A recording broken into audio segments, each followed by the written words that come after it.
আপনি কি করে বলবেন ইসলাম এবং রাজনীতি আলাদা? এই ইসলাম এবং রাজনীতি আলাদা এই কথাটা ওই যুগের কাফির মুশরিকরাই তো বলতো। তারাই বলতো যে ভাই মোহাম্মদ তুমি যা চাও সব তোমার দেওয়া হবে, শুধু আমাদের বাপদাদার ধর্মের বাইরে গিয়ে এই সমাজ এবং রাষ্ট্র পরিচালনার কথা তুমি বলতে পারবা না। এইটুকুর সাথেই তো লড়াই, এইটুকুর সাথেই তো তার যুদ্ধ। তার আমি এখন নামাজ পড়বো, রোজা রাখবো, হজ করবো, যাকাত দিব, সব করবো, শুধু আল্লাহর জমিন আল্লাহর দিন বিজয় করো, এই কথাটা বললে যদি আমাকে রাজনীতি করা হয়, তাহলে আজকে থেকে বলবো if this means politics then this is our politics. এটাই রাজনীতি এবং এই রাজনীতি দেশের মানুষকে মুক্ত করতে পারবে। সম্মানিত সুধী মণ্ডলী, রমাদান আসছে, জিজ্ঞেস করে যে ভাই তাকওয়ার মানেটা কি আসলে? তাই আমি বলি তাকওয়ার মানেটা হচ্ছে, ধরেন এখন ইফতারের আর 5 মিনিট বাকি আছে, কতিপয় লোকেরা এসে আপনাকে ঘিরে ধরলো, তাদের হাতে বন্দুক আছে, এখন তো চিন্তায় নানান কার্যক্রম হচ্ছে না, তো আপনি কি বলেন টাকা যা লাগে ভাই নেন, যা আছে সব নিয়ে নেন, আমার কোনো ঝামেলা ফেলায়। এখন ধরেন এরকম কিছু সন্ত্রাসী বাহিনী আসছে, এসে আপনাকে বলছে যে হয় ইফতার খান নাহলে গুলি খান, 5 মিনিট বাকি আছে। আচ্ছা, এই সময় আপনি মনে মনে একটা ফতোয়া আবিষ্কার করলেন। কি ফতোয়া? যে আজকে ধরো প্রথম রোজা, বাকি আছে আর 29টা, আজকে যদি রোজাটা ভাঙিয়া বাইসে থাকতে পারি তাহলে কয়টা রাখতে পারবো? কয়টা? সেই ফতোয়াকে সামনে রেখে এখন গুলির পরিবর্তে আমার ইফতার খাওয়াটা শুধু জায়েজই না, ফরজ। কায়দাটা বাই করছেন কি? ইসলামিক কায়দা না অন ইসলামিক কায়দা? আরে ভাই ইসলামিক কায়দা তো, কারণ নিয়ত করছেন সহি নিয়ত। সহি নিয়তটা কি? যে আপনি কিসের টার্গেটে বাঁচতে চান? 29টা রোজা রাখার স্বার্থে আপনার বেঁচে থাকাটা খুবই জরুরি। সেই কারণে এই রোজায় আপনি এখন গুলি না খাইয়ে এখন কি খাবেন? মিনিট বাকি আছে কয়টা? 5টা মিনিট, 2টা মিনিট, 1টা মিনিট, 30 সেকেন্ড বাকি। এই 30 সেকেন্ড আপনি আল্লাহর বিধান লঙ্ঘন করতে রাজি হচ্ছেন না, আপনি ওই সময় সিদ্ধান্ত নেন কি, আরে ভাই গুলি করেন করেন, আপনার যত গুলি আছে আপনি চালান, আমি গুলি খাইতে রাজি, আমি ইফতার খাবো না। সেই রোজাদারই তো, এই রোজাদার যেই রোজাদার এটা বলবে যে আমি 30 সেকেন্ড আল্লাহর বিধান লঙ্ঘন করি না, সেই লোকটা আল্লাহর জমিনে আল্লাহর বিধান প্রতি সেকেন্ডে সেকেন্ডে হাজার লক্ষ বিধান লঙ্ঘন হচ্ছে। আপনার ঈমান যদি না নড়ে তাহলে এই রোজা আপনাকে জান্নাতে নিতে পারবে না। আমি আজকে আপনার কাছে জানতে চাই, আপনার বিবেকের কাছে আপনি আজকে কোশ্চেন করেন যে 30 সেকেন্ড আপনি আল্লাহর বিধান লঙ্ঘন করতে প্রস্তুত না যে মানুষটা, সেই মানুষটা 53 বছর দেশ স্বাধীন হওয়ার পর আপনি দেখছেন যে আল্লাহর জমিনে আল্লাহর বিধান অনুযায়ী সমাজ রাষ্ট্রটা পরিচালিত হচ্ছে না 53 বছর থেকে। আপনি কতদিন গুলি খাওয়ার জন্য সিদ্ধান্ত নিয়েছেন? কতদিন জেলে যাওয়ার জন্য সিদ্ধান্ত নিয়েছেন? কতদিন মামলা খাওয়ার জন্য আপনি সিদ্ধান্ত নিয়েছেন? যা হয় হবে, আমি ওখানে আল্লাহর আইন লঙ্ঘন করি নাই, আমি আল্লাহর জমিনে আল্লাহর দ্বীন কায়েমের জন্য যা করা দরকার এই বিধান কায়েমে আমার যা করা দরকার আমি করবো। তারপরও আল্লাহর জমিনে আমি 30 সেকেন্ডের জন্য হলেও এই বিধান আমি লঙ্ঘন করতে। ভাইরা, রমাদান হচ্ছে সেরকম একটা মাস, এই জন্য এই মাসের এত মর্যাদা। এই মাসের মর্যাদা এই কারণে না যে এটা রমজান মাস, শাহরু রমাদান, এটা অন্য মাসের মতো একটা মাস, এটা শাওয়ালের মতো একটা মাস, এটা জিলকদের মতো একটা মাস, এটা জিলহজের মতো একটা মাস। পার্থক্য হলো উনজিলা ফিহিল কোরআন। এই মাসে কি নাজিল হয়েছে? কোরআন নাজিল হয়েছে। একটা মাসে কোরআন নাজিল হওয়ার কারণে যদি ওই মাসের মর্যাদা বাড়ে, শুধু মাসের সাথে কোরআনের সম্পর্ক থাকার কারণে, তাহলে সেই কোরআনের সাথে আমি আব্দুর রহিম, আপনি আব্দুল জব্বার, আপনি আব্দুল কাদের, আপনি আব্দুল সত্তার, আপনার যদি কোরআনের সাথে সম্পর্ক হয় তাহলে আপনার মর্যাদা বাড়বে না কমবে? ওই কোরআনের সাথে যদি আজকের এই ওয়ারি থানা সম্পর্ক করে তাহলে এই ওয়ারি থানার মর্যাদা বাড়বে না কমবে?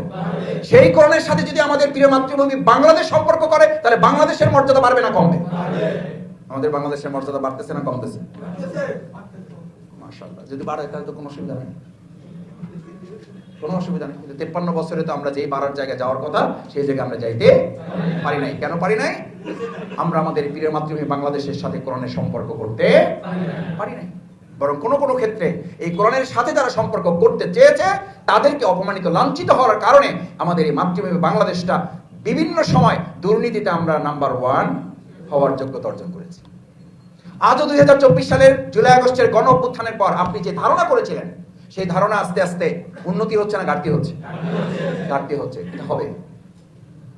আমি খুব দুঃখজনক ভাবে এখন আপনাদের বলছি যে আমাদের ছাত্ররা আজকে একটা কমিটি গঠন করার জন্য তারা কেবল আলোচনা করার জন্য বসছে। ঘোষণা নাকি হবে 28 তারিখ।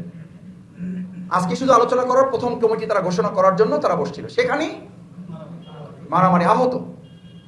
ভাইরা, একটা কথা বুঝতে হবে, প্রিয় নবী মুহাম্মদ রাসূলুল্লাহ সাল্লাল্লাহু আলাইহি সাল্লামের কাছে যখন কোরআন আসে নাই, কোরআন আসার আগে তিনি ওই সমাজে শান্তি প্রতিষ্ঠা করার জন্য তিনিও 5 দফার ভিত্তিতে একটা সংগঠন করছেন না করেন নাই? ভালো করে খেয়াল করেন। আমি এটা ছাত্র জীবন থেকে চ্যালেঞ্জ করে আসতেছি, আজও চ্যালেঞ্জ দিয়ে যাচ্ছি। এই ওয়ারিবাসীকে আপনাদের কাছে বিবেকের কাছে বলে যাচ্ছি, মুহাম্মদ রাসূলুল্লাহ সাল্লাল্লাহু আলাইহি ওয়াসাল্লাম যদি তার চিন্তা, দর্শন, পরিকল্পনা, 5 দফা কর্মসূচি কোরআন ব্যতিরিকে দিয়ে যদি তিনি সফল হতে না পারেন, আজকের যুগে এমন রাজনীতিবিদ কি আর জন্ম হবে যে কোরআন ছাড়া দেশকে সফল করতে পারবে? তাহলে আপনি কেন কোরআন বাদ দিয়ে, ইসলামী অনুশাসন বাদ দিয়ে ভিন্ন চিন্তা পরিকল্পনা দিয়ে মানুষকে মুক্তির কথা শোনাচ্ছে? এটা নিজের সাথে নিজের প্রতারণা ছাড়া আর কিছুই নয়। এটা মুহাম্মদ রাসূলুল্লাহ সাল্লাল্লাহু আলাইহি ওয়াসাল্লামের সাথে বিশ্বাসঘাতকতা, বেঈমানি করার কিছুই নয়। মুহাম্মদ রাসূলুল্লাহ সাল্লাল্লাহু আলাইহি ওয়াসাল্লাম তখন হিলফুল ফুজুর করেছেন যখন তার কাছে কোরআন ছিল না। যখন কোরআন এসেছে তিনি কোরআন দিয়ে সোনার মানুষ করেছেন, সেই সোনার মানুষ দিয়ে তিনি সোনার মদিনা করেছেন। সেই কোরআন যদি আজকে আমি মানি, আমি সোনার মানুষ হব। সেই কোরআন যদি আমরা ফলো করি, তাহলে সেই কোরআন দিয়ে আমার বাংলাকে সোনার বাংলা করা যাবে, অন্য কেউ করতে পারবে না। ভাইরা, এটি বাংলাদেশ জামাত ইসলামীর আলাদা কোনো কৃতিত্ব না, এটি কোরআনের কৃতিত্ব, এটি কোরআনের মর্যাদা, এটি কোরআনের মাহাত্ম্য, এটি কোরআনের সম্মান। শহীদ আলী হাসান মোহাম্মদ মুজাহিদ, শহীদ মাওলানা মতিউর রহমান নিজাম, ওনারা আপনাদের মতো আমাদের মতো এরকম এই দেশেরই মন্ত্রী ছিলেন, এই দেশের এমপি ছিলেন। এই দুর্নীতিতে আকণ্ঠ নিমজ্জিত বাংলাদেশে তারা 3টে মন্ত্রণালয়ে দায়িত্ব পালন করেছেন। আপনাদের নিশ্চয়ই জানা আছে। শুধু কোরআন তাদের মধ্যে থাকার কারণে, শুধু কোরআনের আন্দোলন করার কারণে, কোরআনের মাধ্যমে সমাজ এবং রাষ্ট্র পরিচালনার সিদ্ধান্ত থাকার কারণে, কোরআনের আলোকে মন্ত্রণালয়গুলো সাজানোর পরিকল্পনা থাকার কারণে তারা চ্যালেঞ্জ করে যেতে পেরেছিলেন যে আমরা 2 টাকার অন্যায় করেছি এটা প্রমাণ করতে পারলে শুধু মন্ত্রণালয় না, শুধু সংসদ সদস্য পদ না, আমরা বাংলাদেশ জামাত ইসলামীর সহযোগী পদ থেকেও আমরা প্রত্যাখ্যান করতে বাধ্য থাকবো। আজ পর্যন্ত চ্যালেঞ্জকে গ্রহণ করতে পেরেছে। কারণ এই বাংলাদেশ জামাত ইসলামীর আলাদা কোনো কৃতিত্ব না, কৃতিত্বটা মহাগ্রন্থ আল কোরআন।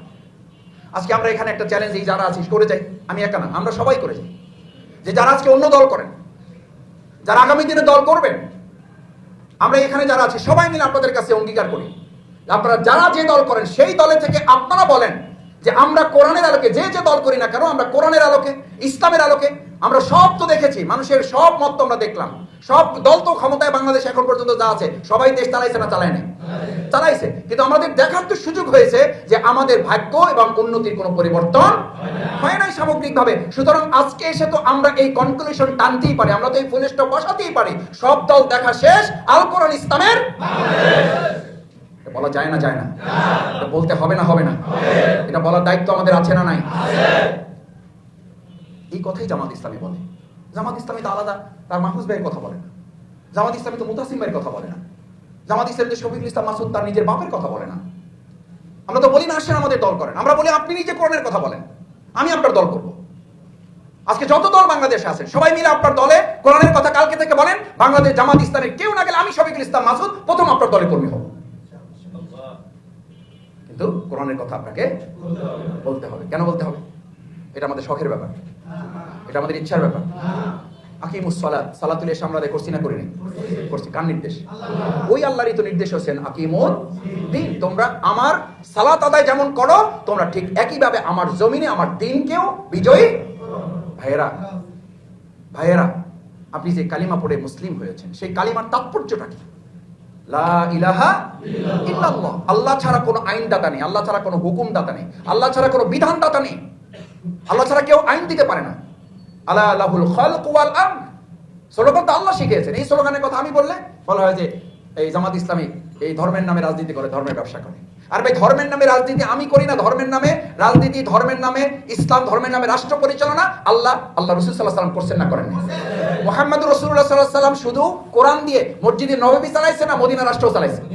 রাসূল করিম সাল্লাল্লাহু আলাইহি ওয়াসাল্লাম শুধু মসজিদে নববীর ইমাম ছিলেন না মদিনা রাষ্ট্রের রাষ্ট্রপতিও ছিলেন? আচ্ছা বলেন, রাষ্ট্রপতি হইতে হইলে কি রাজনীতি করছে না করে নাই? কাফির মুশরিকরা তার সাথে বিবাদ করছে না করে নাই? তাহলে আপনি কি করে বলবেন যে ভাই আমি এসবের মধ্যে নাই? আপনি কি করে বলবেন আমি ইসলামের কথা বলবো কিন্তু আমি রাজনীতির কথা বলবো না? আপনি কি করে বলবেন ইসলাম এবং রাজনীতি আলাদা? এই ইসলাম এবং রাজনীতি আলাদা এই কথাটা ওই যুগের কাফির মুশরিকরাই তো বলতো। তারাই বলতো যে ভাই মুহাম্মদ তুমি যা চাও সব তোমার দেওয়া হবে, শুধু আমাদের বাপদাদার ধর্মের বাইরে গিয়ে এই সমাজ এবং রাষ্ট্র পরিচালনার কথা তুমি বলতে পারবে না। এইটুকুর সাথেই তো লড়াই, এইটুকুর সাথেই তো তার যুদ্ধ। তাহলে আমি এখন নামাজ পড়বো, রোজা রাখবো, হজ করবো, যাকাত দিব, সব করবো, শুধু আল্লাহর জমিন আল্লাহর দ্বীন বিজয় করো, এই কথাটা বললে যদি আমাকে রাজনীতি করা হয় তাহলে আজকে থেকে বলবো if this means politics then this is our politics. এটাই রাজনীতি এবং এই রাজনীতি দেশের মানুষকে মুক্ত করতে পারবে।